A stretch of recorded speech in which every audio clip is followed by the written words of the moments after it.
La lutte contre le changement climatique est l'affaire de tous. Chacun, en ce qui les concerne, est appelé à mener des actions pour limiter les dégâts déjà considérables.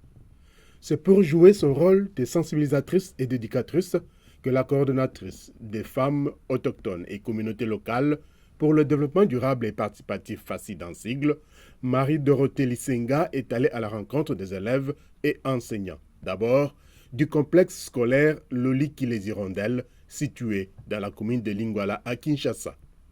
Objectif, échanger avec la génération montante sur les questions du changement climatique qui impactent toutes les générations. Un pédagogue averti, Marie-Dorothée Lisenga a usé des techniques de l'enseignement pour passer son message auprès des élèves. Alors, quelle est la conséquence? Il y a les inondations. Marie-Dorothée Lisenga a donné les causes, les conséquences et les solutions au changement climatique. Par cette activité, la coordonnatrice des FACID est d'avis que les enfants et les jeunes doivent être au cœur de la lutte contre les effets du changement climatique. Ils doivent donc être pleinement impliqués dans les politiques nationales et globales. Les financements et les ressources allouées à la lutte contre le dérèglement climatique doivent accorder la priorité aux enfants.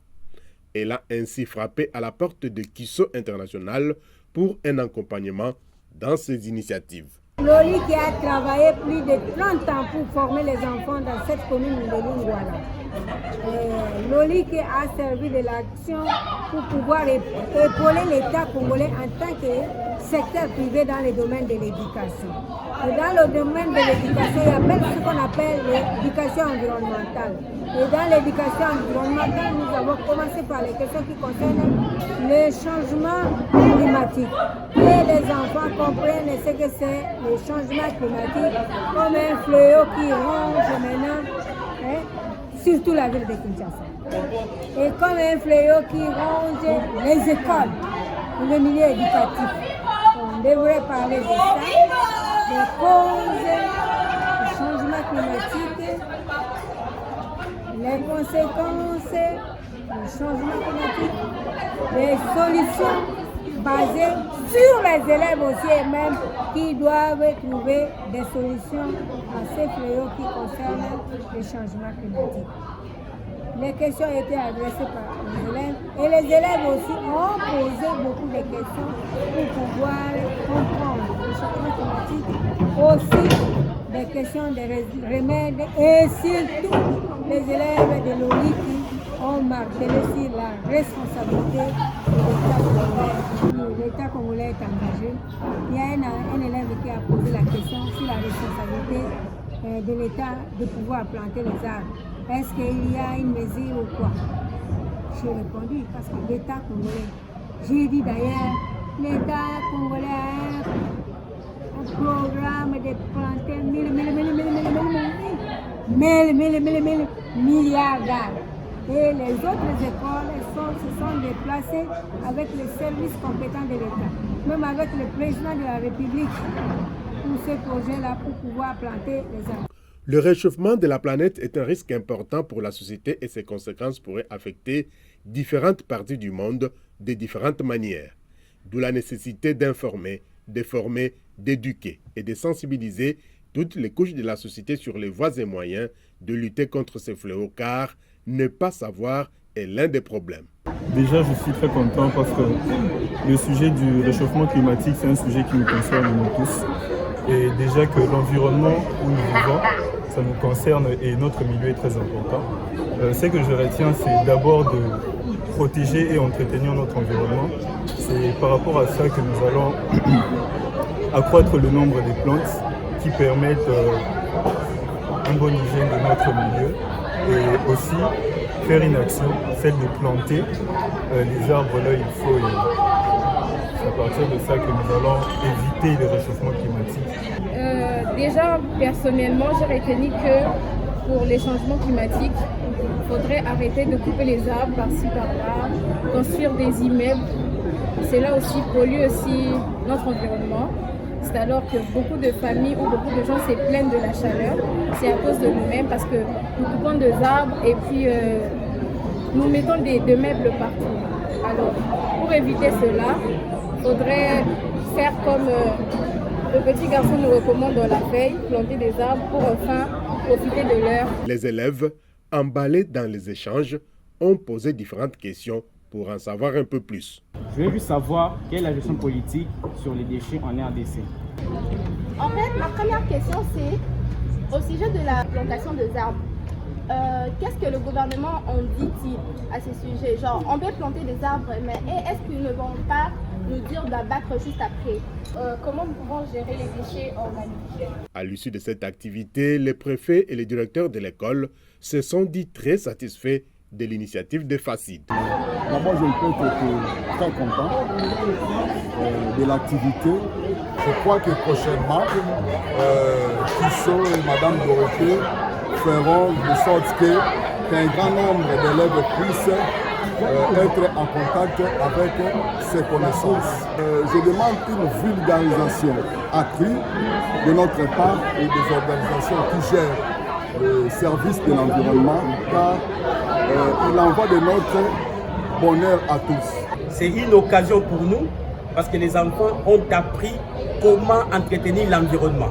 Parce que nous avons un problème très sérieux qui fait partie de l'actualité, qui est les changements climatiques.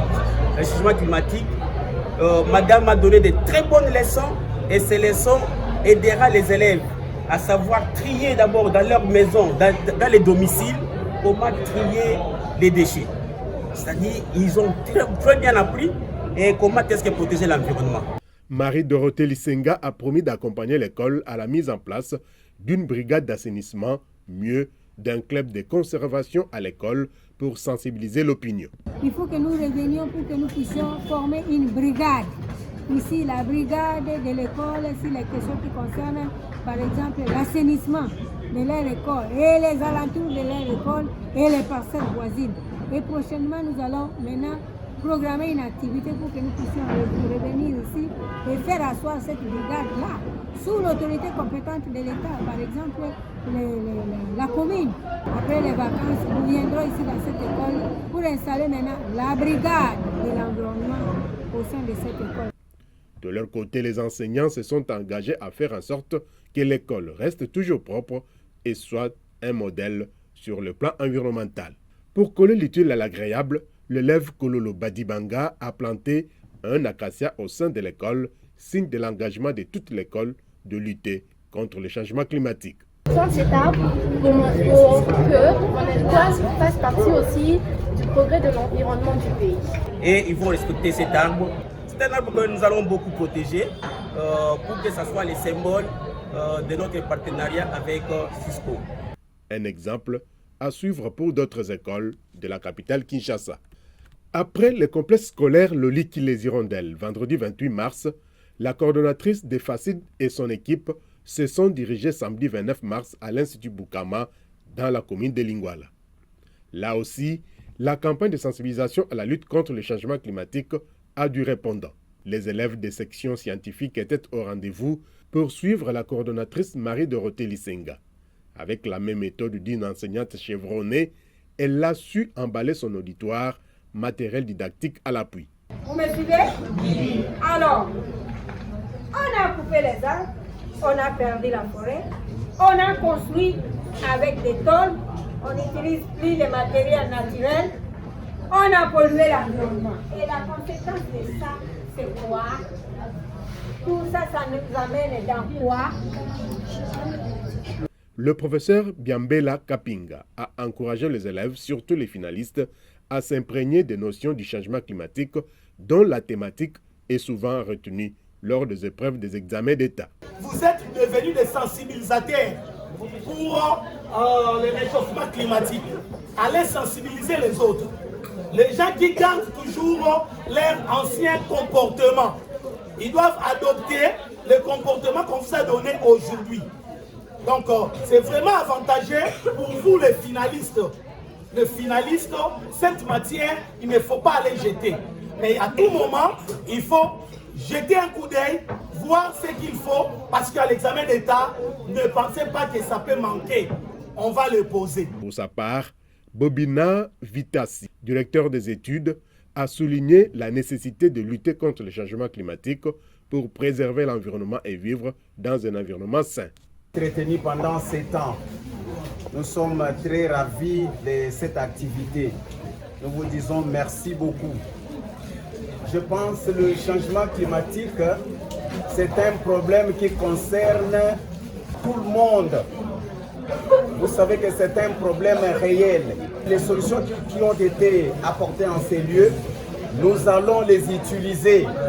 Donc ça sera la contribution de chacun de nous dans cette lutte qui concerne tout le monde. Ça demande l'apport de tout un chacun. Donc nous devons lutter contre le changement climatique, les gaz à effet de serre. C'est tout simplement un effet naturel de la basse atmosphère qui fait en sorte que les gaz comme le dioxyde de carbone, le méthane, les oxydes sulfureux qui absorbent une partie de la chaleur du soleil et c'est ça qui fait que la température puisse augmenter. Nous devons éviter de réaliser des comportements qui vont faire en sorte que ces gaz soient remplis dans l'atmosphère. Du côté des élèves, la leçon a été bien assimilée. Cette conférence m'a appris beaucoup de choses sur l'environnement, sur comment vivre et tout. Et devoir arrêter de jeter les déchets par-ci par-là parce que ça pollue l'air. En polluant l'air, on peut détruire la plus. La cause principale, c'est l'homme. Mais les causes qui créent le changement climatique, c'est premièrement la déforestation. Et lorsqu'on jette les déchets pour donner des solutions, on doit réduire la façon dont on est en train de couper les arbres et éviter de jeter les déchets, comme les déchets organiques et les déchets industriels. J'ai retenu que le changement climatique, c'est l'augmentation de la température où il y a plus de gaz à effet de serre. Donc j'ai retenu aussi que ici, il y a plus l'action qui s'est faite qu'on appelle la déforestation. La déforestation, c'est l'action de couper les arbres. Donc lorsqu'on coupe les arbres, on nuit naturellement, donc automatiquement, donc on provoque ce qu'on appelle le changement climatique. Il y a beaucoup de causes, mais le principal c'est l'homme. Parce que on détruit aussi la nature, fait que la déforestation, la destruction des ressources naturelles. Signalons que cette campagne de sensibilisation des élèves a bénéficié du soutien de Kiso International qui appuie les communautés à travers le monde pour créer un changement durable favorisant la croissance économique, le bien-être social et la résilience.